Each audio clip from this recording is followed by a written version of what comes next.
Bueno, ahora tiene la palabra Jaime Pastor con la ponencia titulada Movimiento Real y Horizonte Emancipatorio ante la nueva crisis global. Hola, buenas tardes. Ante todo, felicitar a las organizadoras de este congreso, ¿no? Que yo creo que es muy oportuno, porque incluso la prensa referencia dominante hasta ahora, ¿no? Como El País sacaba recientemente dos artículos, ¿no? Uno de Iván de la Nuez, ¿no? Otro de José Luis Pardo, que participa en este congreso, ¿no? Y también otro de Sisek, y bueno, se veía que volvía a hablarse de comunismo incluso en los medios convencionales, ¿no? Bien, y por supuesto agradecer la invitación. Cuando se me pidió un título di el que se ha dicho ahora, pero luego repensando y viendo el conjunto del programa, aunque no lo sabía muy bien cómo Jacobo iba a enfocarlo, lo he reformulado, ¿no? Lo he titulado Movimiento Real y Horizonte de Supervivencia y Autoemancipación ante la crisis global, ¿no? Porque me parecía que, bueno, supongo que lo habéis pensado, pero vamos, yo creo que comunismo y ecología, pues es una cuestión central hoy, ¿no? Y yo, vamos, es una línea que has puesto ahora, Jacobo Muñoz, pues creo que sería importante reforzar eso. No podemos hablar solo hoy de horizonte emancipatorio, sino también de horizonte de supervivencia, si queremos realmente construir comunismo algún día, ¿no? Bien, y pongo ese título doble porque yo parto de alguna manera pues de que para Marx y Engels el comunismo aparece con ese doble significado, ¿no? Con un movimiento que aspira a abolir el orden existente, pero también como un proyecto de sociedad alternativa que busca fundamentalmente la abolición de las clases sociales y de la división del trabajo. De manera que en ese contexto puede haber la libre asociación de productores directos que permita el libre desarrollo de cada uno, condición para el libre desarrollo de todos. Yo creo que lo importante es ese objetivo de erradicar las condiciones del capitalismo que impiden esa comunidad de iguales y diversos en el mundo, en el planeta. Y claro, en ese sentido, pues claro, habría que hablar del comunismo y los comunistas, ¿no? Claro, cuando hablan en el manifiesto comunista, pues claro, los comunistas apoyan por doquier todo movimiento revolucionario contra el régimen social y político existente. En todos estos movimientos ponen en primer término como cuestión fundamental del movimiento la cuestión de la propiedad, cualquiera que sea la forma más o menos desarrollada que esta revista. Bueno, entonces en esta charla un poco, quizás no muy ordenada, voy a tratar de abordar los dos significados de comunismo, ¿no? Partiendo de que obviamente el primer laboratorio en el que aprenden tanto Marx como Engels es la Comuna de París de 1871, sobre la cual no me voy a extender porque hay otro colega, Luis Romero, que va a hablar sobre la Comuna en otra sesión. Pero me parece que es importante cuando dicen, veis, la Comuna de París es la dictadura del proletariado, es la república democrática, más democrática que hemos podido conocer hasta entonces, ¿no? Y obviamente ahí lo que ya con el término comuna, pues ahí lo que se prefigura es esa voluntad de fusionar el movimiento real con la construcción de una nueva sociedad. Pero esa comuna, como sabemos, pues es derrotada y llegamos a la nueva fase del capitalismo, que es el capitalismo imperialista, después de la gran crisis, de la Gran Depresión de 1873. En ese contexto del capitalismo imperialista es en el que se produce la Revolución Rusa, su eslabón más débil, y a partir de ahí también lo que vemos es el fracaso de la extensión de esa revolución. Yo esta mañana no he podido estar en el coloquio, pero he escuchado a los dos ponentes y en ese sentido evidentemente comparto lo que decía Arrizabalaga, de que obviamente el fracaso de la revolución alemana es el que facilita, no determina, pero sí facilita el triunfo de la contrarrevolución stalinista, ¿no? Esa mentira desconcertante que llamaba Chiliga, ¿no? Y esa revolución traicionada que definía Trotsky. Lo que pasa es que, claro, a pesar de ir convirtiéndose en antimodelo de socialismo y de comunismo, sigue pesando en los comunistas la Revolución Rusa como modelo de revolución.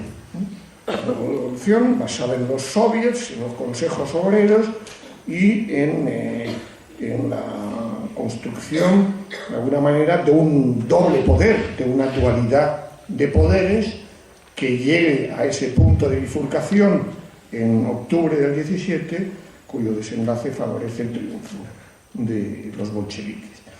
Y claro, obviamente ese modelo fracasa ya en Alemania, ¿no? Fracasa ya en Alemania, y ahí, claro, pues yo creo que, vamos, voy a tocar de pasada, pues no, tampoco es una cuestión central.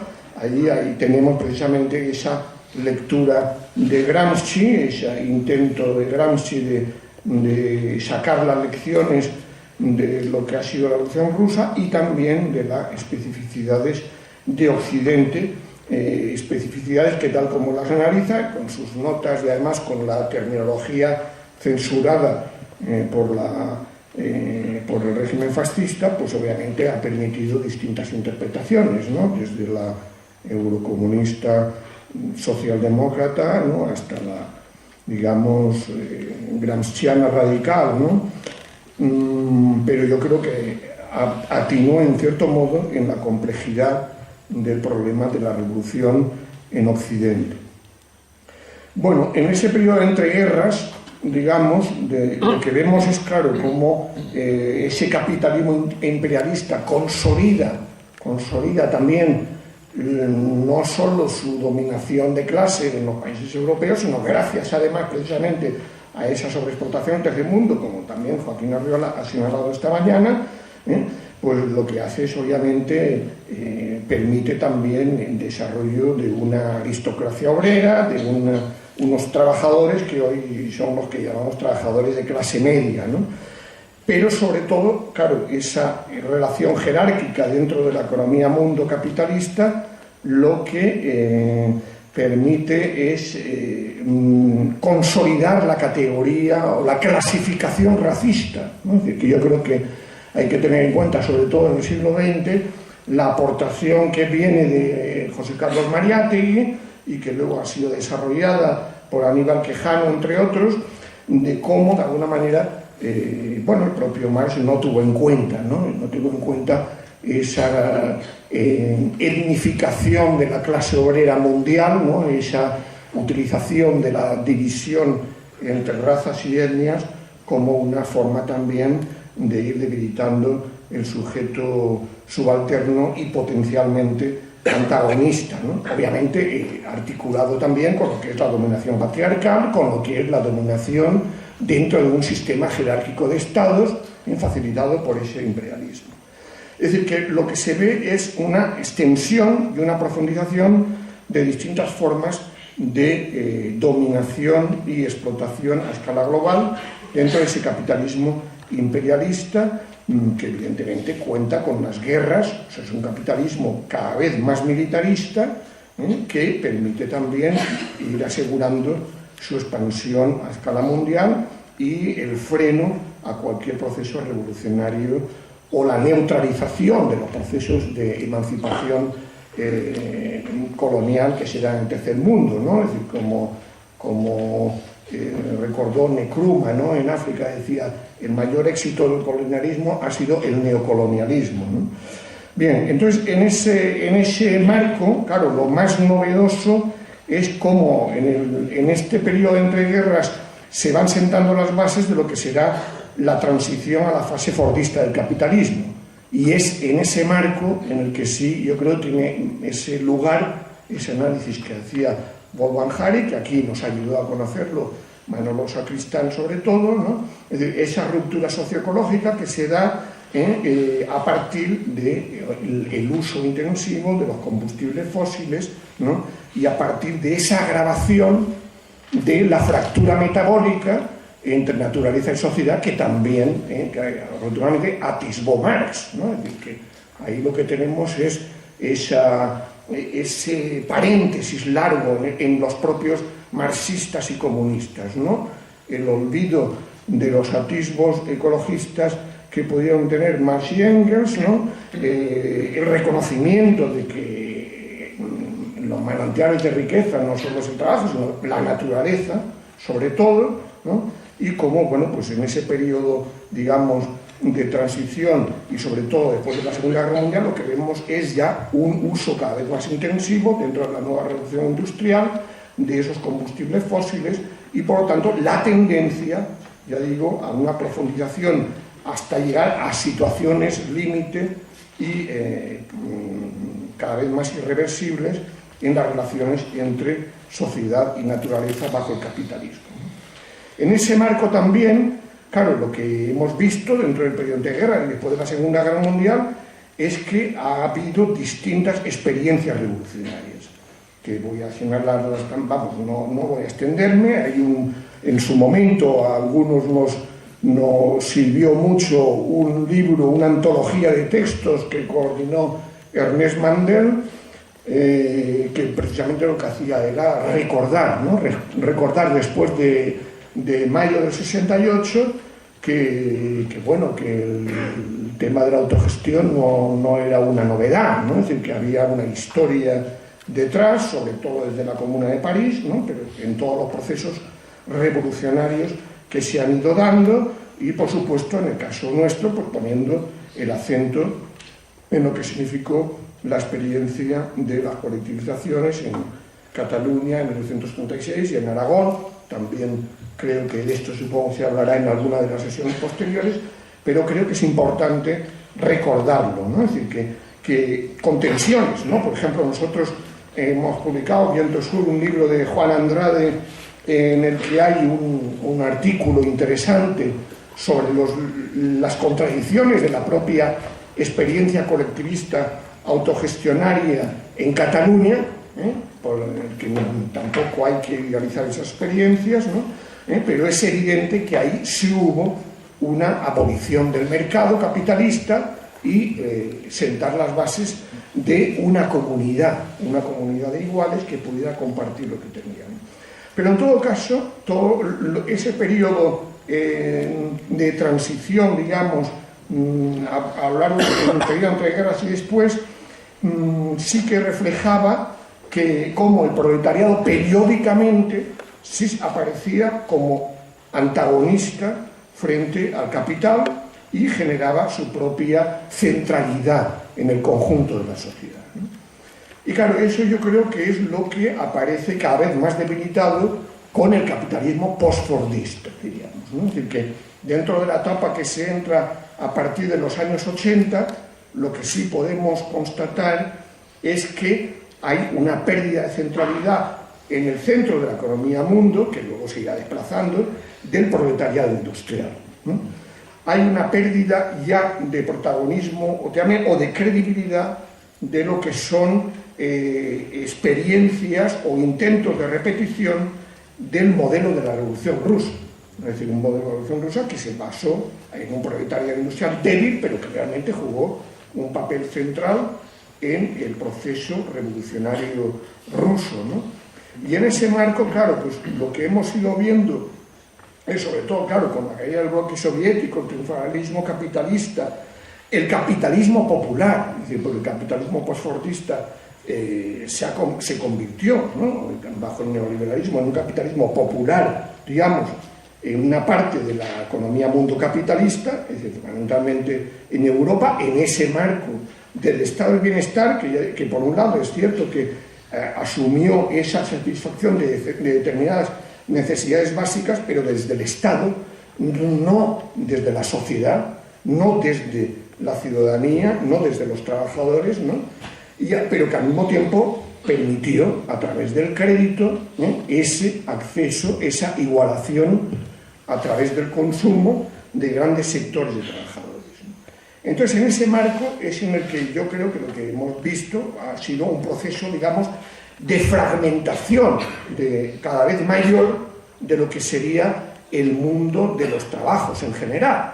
Es decir, obviamente, hoy hay más proletariado a escala mundial que nunca, si entendemos por proletariado el conjunto de las personas obligadas a vender su fuerza de trabajo para poder vivir, pero no hay, digamos, un proletariado industrial que en el centro de la economía del mundo, porque podemos hablar de China y de India a otro nivel, ¿no? Pero en lo que es en el centro en el que nos movemos, en la Europa capitalista, no hay esa centralidad hoy de la clase obrera ocupada en sectores estratégicos de la economía, ¿no? Entonces, claro, pero no solo en Europa, es decir, que lo que hemos visto también en América Latina es que, claro, a raíz del proceso que se ha ido viviendo ahí desde los 80, precisamente porque el neoliberalismo ahí fue abiertamente contrarrevolucionario a partir de la dictadura chilena, también vimos el debilitamiento del proletariado industrial, del proletariado minero, ¿no? Por referirme al caso de Bolivia, pero a pesar de ello, lo que sí hemos visto es que, bueno, las mismas contradicciones del capitalismo, las mismas resistencias que han ido surgiendo, han ido permitiendo emerger nuevos sujetos emergentes, digamos, nuevos sujetos antagonistas, ¿no? Y ahí, bueno, yo creo que se podría decir que, digamos, los pueblos indígenas, evidentemente sin ningún intento de idealización ni nada parecido, ¿no? Pero en todo caso han sido los catalizadores, ¿no? Los pueblos indígenas han sido los catalizadores de esa defensa de lo común, es decir, de esa defensa de los bienes comunes, que en el fondo es lo que debería ser el comunismo, ¿no? Defensa de los bienes comunes, incluida esa relación con la naturaleza. Es decir, que la idea del buen vivir que aparece a partir de los pueblos indígenas y que se recoge incluso con las constituciones como la ecuatoriana o la boliviana, de alguna manera van mucho más allá que cualquier proyecto de la izquierda occidental, que ha sido un proyecto mayoritariamente productivista, ¿no? Y ajeno a lo que sería cuestionar el modelo del estado del bienestar dominante, vamos, no solo productivista, sino patriarcal, ¿no? Entonces, en ese marco, pues yo creo que lo importante es ver que obviamente allí, en la medida en que ese proceso destituyente de la clase política neoliberal que había en esos países ha dado lugar a un proceso constituyente nuevo, a un nuevo poder constituyente y a sentar las bases de un nuevo sistema político, claro, ahí muy pronto hemos visto las contradicciones entre el nuevo poder estatal y el bloque popular que llevó al gobierno, ese poder estatal, ¿no? Es decir, que hoy mismo lo que estamos viendo en Bolivia es esa tensión entre neodesarrollismo extractivista, ¿no? Que sigue apoyándose también en determinados recursos antiecológicos, ¿no? Y ese proyecto de buen vivir que plantee una redefinición de las necesidades humanas que señalaba Jacobo y que obviamente empiece planteando claramente que el clima, la necesidad de asegurar un clima estable, de frenar el vuelco climático, porque se habla de cambio climático, pero en fin, yo coincido con Daniel Tanudo, bueno, quiero hacer un poco propaganda de algún libro de Viento Sur, pero en fin, Daniel Tanudo ha sacado un libro ahora, El imposible capitalismo verde, que insiste en que es mejor hablar de vuelco climático porque realmente es a lo que estamos asistiendo. Entonces yo creo que bueno, hay que aprender, es decir, yo digo, en fin, como Boaventura de Sousa Santos, que no hay que aprender del sur, hay que aprender con el sur. Y es evidente que ahí sí tenemos unos laboratorios nuevos, de los cuales se puede y con los cuales hay que aprender para reformular el comunismo como defensa de los bienes comunes, pero ya digo, insistiendo en la ampliación de los bienes comunes en función precisamente de esa reformulación de las necesidades, ¿no? Y bueno, sobre esto podríamos hablar mucho, pero en fin, porque se mueve en medio, yo creo que estamos ahí en la tensión entre movimiento real y proyecto, ¿no? Y claro, como movimiento real, yo creo que sigue adelante, es decir, estamos viendo los últimos conflictos entre pueblos indígenas y el propio gobierno boliviano, ¿no? Y al mismo tiempo, claro, hay una autocrítica, afortunadamente, limitada a mi opinión, pero del propio poder estatal, para reformular el proyecto, ¿no? Claro, algunos utilizan para hablar de lo que ocurre en el caso de Bolivia, de populismo, ¿no? Pero populismo en el sentido en el que lo ha rehabilitado Ernesto Laclau, ¿no? Es decir, que en el sentido de que, bueno, pues de alguna manera una articulación de demandas, ¿no? Que permita realmente, bueno, pues ser canalizadas conjuntamente, evitar conflictos entre ellas y que pueda permitir llegar al poder para sentar las bases de un proyecto de transición al socialismo. Bien, también podríamos hablar hoy, por lo tanto, de experiencias en otras partes, ¿no? Es decir, podemos hablar de experiencias más limitadas, ¿no? Por ejemplo, Tomás Rodríguez Santi y otro colega suyo ha sacado un libro sobre la experiencia del Estado de Kerala, que también, a otro nivel, aporta lecciones interesantes sobre lo que es la democracia participativa. Yo creo que en ese sentido, ya digo, hay que estar abiertos al aprendizaje de todos los procesos revolucionarios que se van dando precisamente para reformular el concepto de comunismo. Y entrando en el contexto ya de la crisis de la civilización capitalista actual, que se caracteriza por esa combinación de vuelco climático, fin del petróleo barato, desigualdades sociales extremas, totalitarismo neoliberal, ¿no? Bueno, yo la primera vez que le escuché a alguien hablar de totalismo neoliberal, creo que fue a Antonio Domènech, que viene el próximo día, ¿no? Es decir, bueno, yo creo que ahora es evidente, ¿no? Es decir, que obviamente no vamos a discutir con Xavier Arrizabalaga esta mañana, obviamente, claro que hay que estar no solo contra el neoliberalismo, sino que contra el capitalismo. Pero lo que pasa es que hoy, de alguna manera, el único capitalismo posible, de alguna manera, con el que puede contar el capitalismo para tratar de buscar una nueva huida hacia adelante, es el neoliberalismo, ¿no? Es decir, un neoliberalismo cada vez más autoritario, cada vez más totalitario, ¿no? Pero que evidentemente totalitario no en el sentido, digamos, militarista extremo en todas las partes del mundo, sino obviamente con ese fascismo de baja intensidad que también define Boaventura de Sousa Santos, ¿no? Ese fascismo social, ¿no?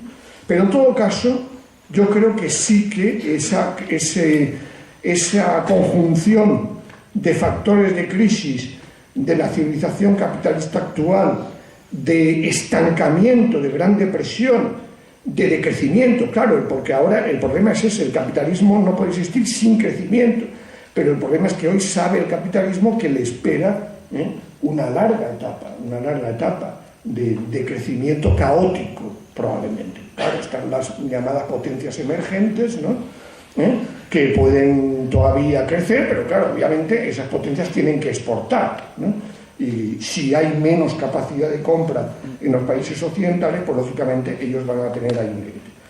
Es ese decrecimiento caótico el que también anunciaba Ramón Fernández Durán, viejo amigo que falleció hace, bueno, este año, el 8 de mayo pasado, poco antes de la irrupción del 15M, y yo creo que en ese marco es en el que yo creo que sí que podemos encontrarnos con una crisis de legitimidad creciente del capitalismo demoliberal. Es decir, que sí es evidente que en ese marco en el que, bueno, de alguna manera ya no puede contar el capitalismo con una capacidad de compensación a las clases subalternas por lo que es el paro, por lo que es la precarización creciente de la mayoría del proletariado, puesto que no va a satisfacer, es decir, puesto va a querer entrar en una nueva fase de acumulación por desposesión en esos todavía bienes comunes que mantiene el Estado y en una nueva fase de acumulación por sobreexplotación, ¿no? Pues en ese marco agravado porque se le agota ya la democracia liberal representativa, pues yo creo que sí es posible pensar que la deslegitimación del capitalismo es una tendencia creciente. Evidentemente, de eso no se deduce automáticamente posibilidad de la revolución. Es decir, estoy hablando en términos de que, déficit de legitimidad creciente, deslegitimación del sistema, puesto que no va a atender a necesidades básicas cada vez más evidentes, ¿no? Y en que además no va ni siquiera a ofrecer la capacidad de control, cada 4 años diríamos, de sus representantes, porque lo que hace es sustituir a sus representantes por los inversores financieros especuladores, ¿no? Inversores financieros privados, y lo que es esa obligación de pagar la deuda, ¿no?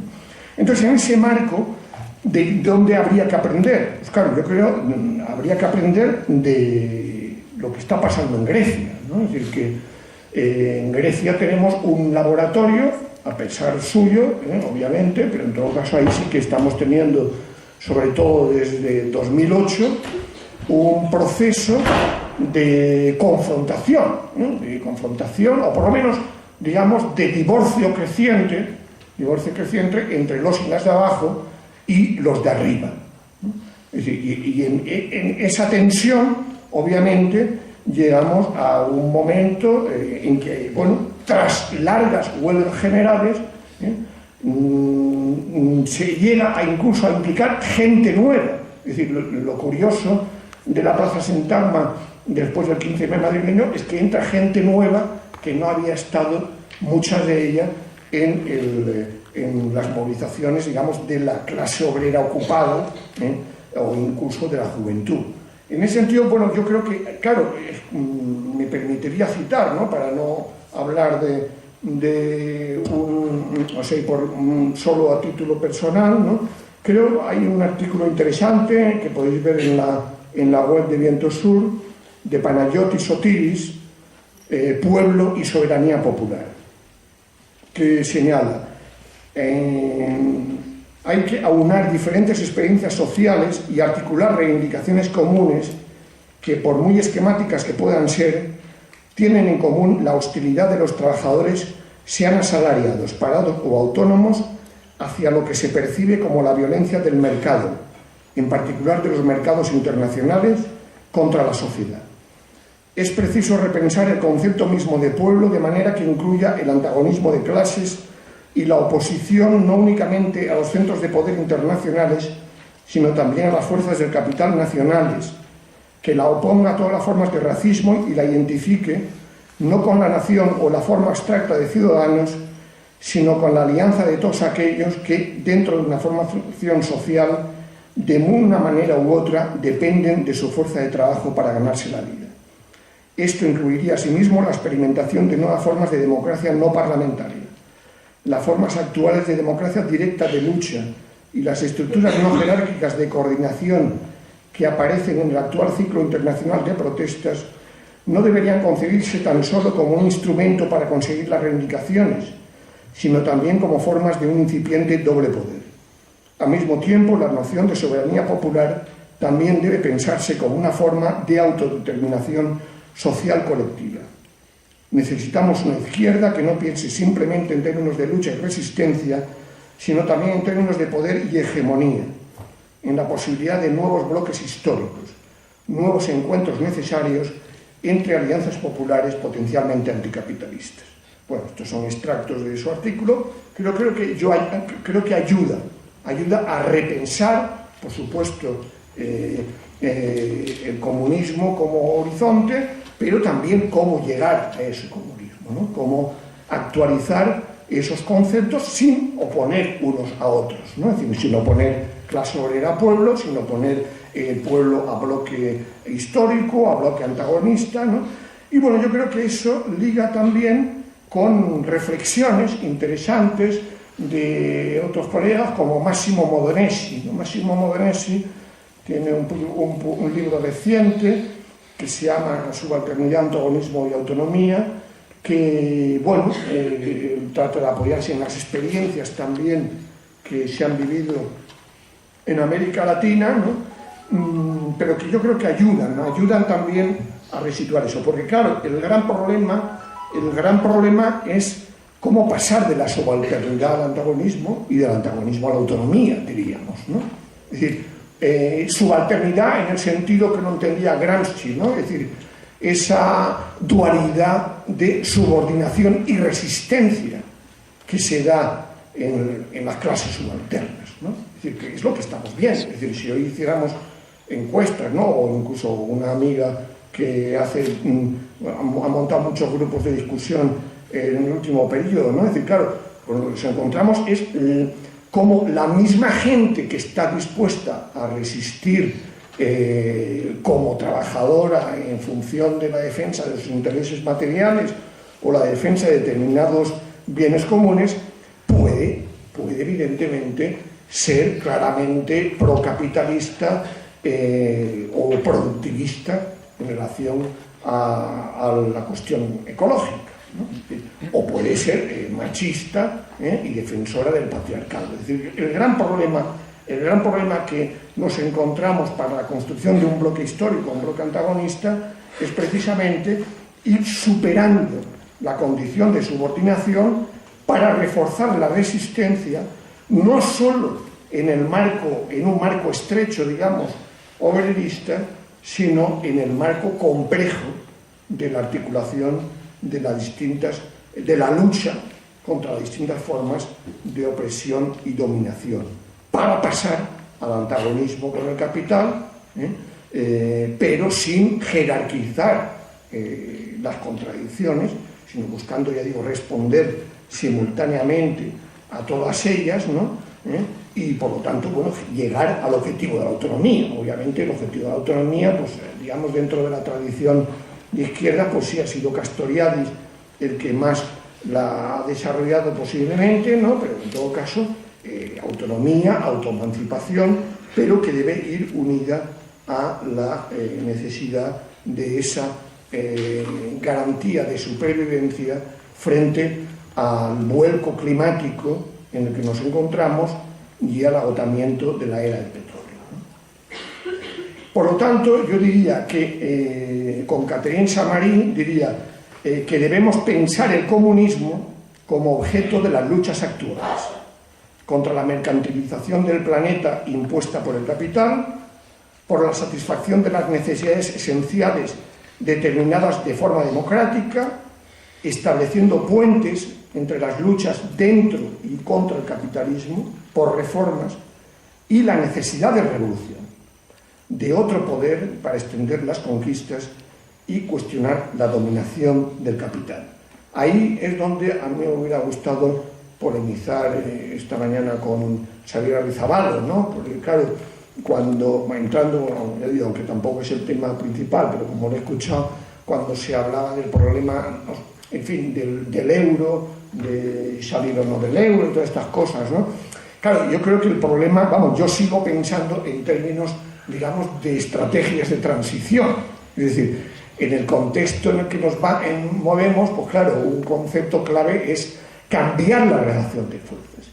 Si no logramos ir cambiando la relación de fuerzas frente al capital dentro de una estrategia de transición que permita precisamente pasar de la subalternidad al antagonismo y arrancar conquistas parciales, y por supuesto trasladándolo más allá de la escala nacional estatal, pues obviamente podemos hacer estrategias en el aire, ¿no? Que hoy por hoy, obviamente, uno de los problemas gordos que se plantea en Grecia es el tema de la deuda. Claro, ahí es la cuestión fundamental que tenemos que tener, ¿no? Es decir, si hoy aplicáramos de alguna manera en países como Grecia, ¿dónde podría estar el centro de la prueba de fuerzas? Claro que estaría en el tema de la deuda, ¿no? En el repudio de la deuda, y a través de eso que se rechace el chantaje de esos inversores financieros especuladores, ¿no?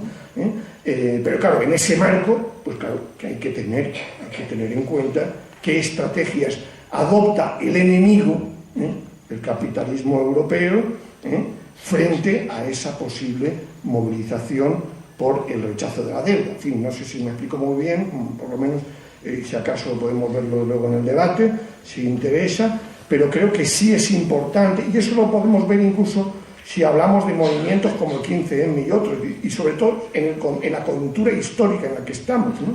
Porque de alguna manera la necesidad del comunismo no se plantea en términos ofensivos hoy, sino que se plantea fundamentalmente en términos defensivos. Es decir, si realmente queremos evitar la catástrofe.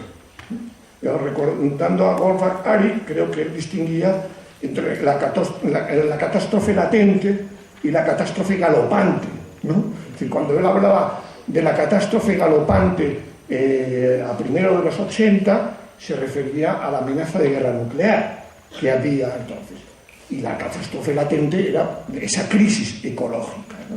Claro, ahora lo que tenemos es la transformación de la crisis ecológica en catástrofe galopante, pero claro, además agravada porque este totalitarismo neoliberal, que es la cara real hoy del capitalismo, ¿no?, lo que hace es, bueno, pues ofrecer el modelo chino, ¿no? Por eso me ha gustado el título de la revista Papeles de CID, ¿no?, que acaba de salir, que habla de la chinización del mundo, ¿no?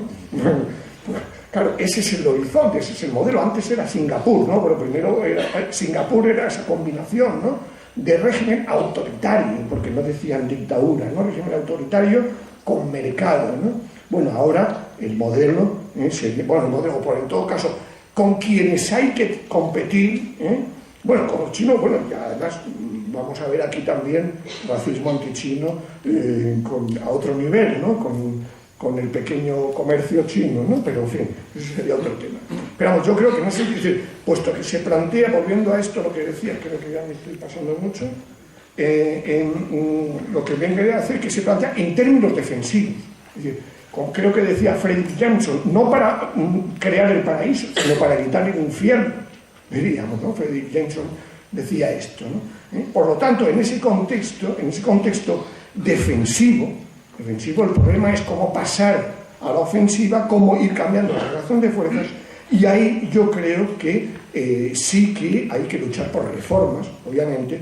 Lo que pasa es que, claro, conseguir reformas hoy exige una relación de fuerzas, claro, radicalmente superior a la que tenemos y que desde luego la socialdemocracia histórica ya es incapaz de ofrecer, porque ya está terminando de cumplir, va a sobrevivir, obviamente, bajo una nueva versión, como lo hemos visto. Desgraciadamente no acertó Rosa Luxemburgo, ¿no?, cuando la Primera Guerra Mundial, que la socialdemocracia era un cadáver político, ¿no?, resucitó después, ¿no?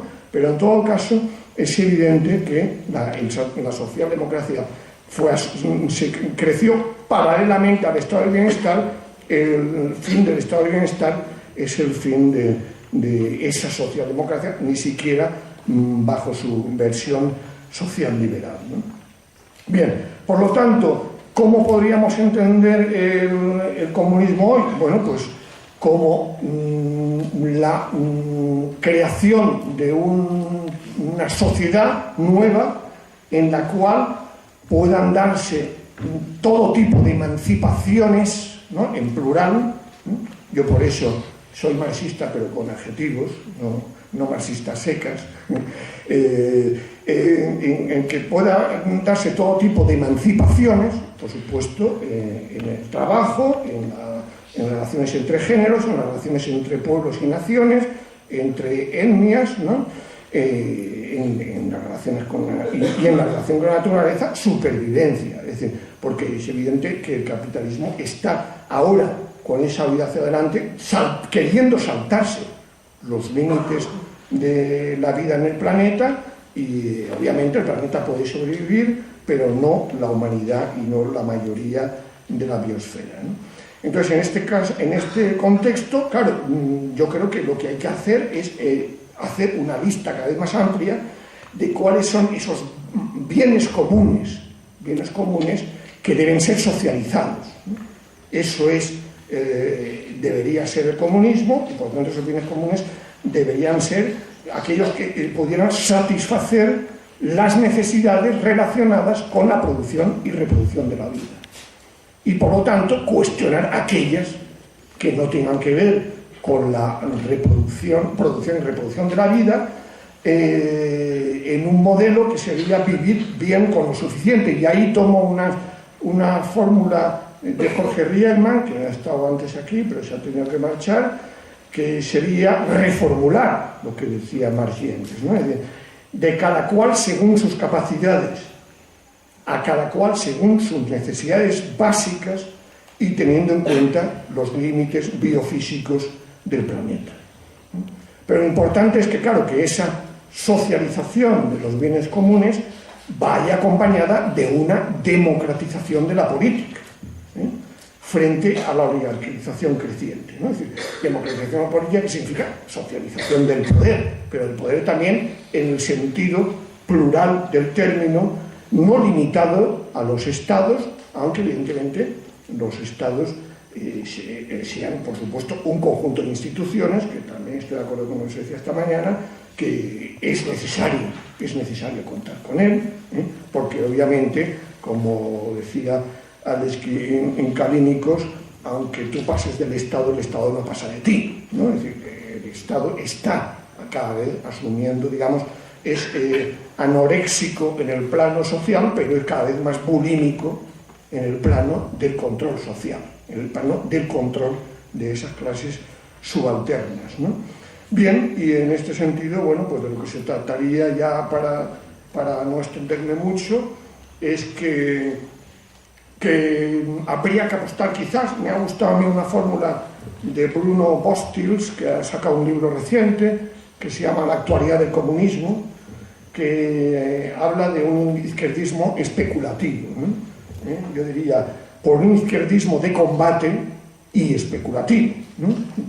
Y cito su frase, dice: hay espacio para lo que he llamado un comunismo de los comunismos, en el que el izquierdismo especulativo no es solo el síntoma de un enloquecedor deseo de pureza, sino que también sirve como una fuente constante de revitalización para el comunismo. O sea, yo diría, por un comunismo solar, dispuesto a aprender con las luchas, con los movimientos reales que luchan hoy o prefiguran o pueden prefigurar el comunismo de mañana. Gracias.